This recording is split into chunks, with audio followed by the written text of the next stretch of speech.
Hello, my name is Kim Biggio, and I'm a credentialed parent educator with a certification in positive discipline. And I'd like to talk to you today about where behavior comes from.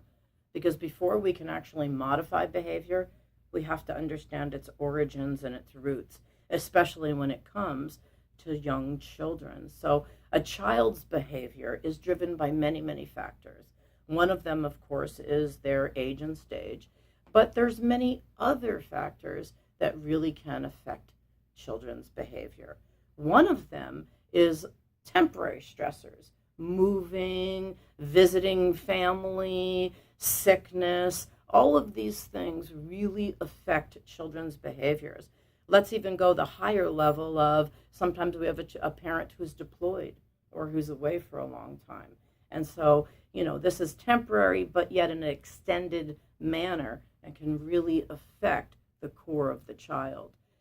It's so important that children have consistencies that they deal with because consistency is the key to effective parenting across the board, but it's also the key to keeping your child as regulated as possible. This is really horrific for me to tell you, but it's actually done studies that even children that are abused do better if they're abused consistently as opposed to abused inconsistently. What does that mean? The child that knows they're going to get it every day is better off than the child who just occasionally has a parent go off on them.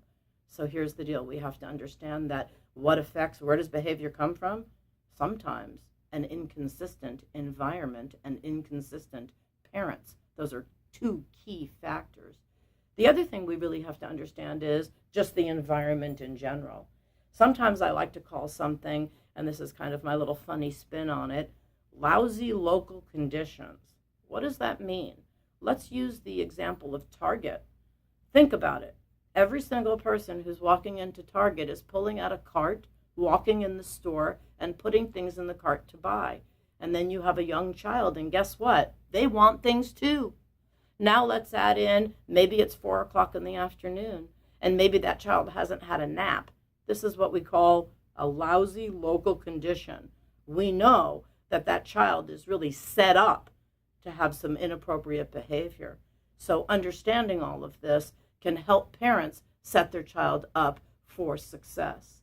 Sometimes children just don't have enough information and don't understand kind of the global understanding of the situation.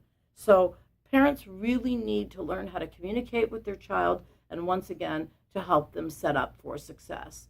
Last thing that I'd like to say about where behavior comes from, how you speak to your child directly relates to how they behave and how they speak to you.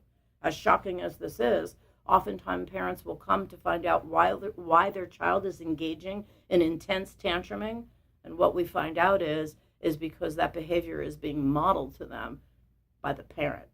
So to understand where behavior comes from is a huge leap into modifying the behavior into the appropriate realm.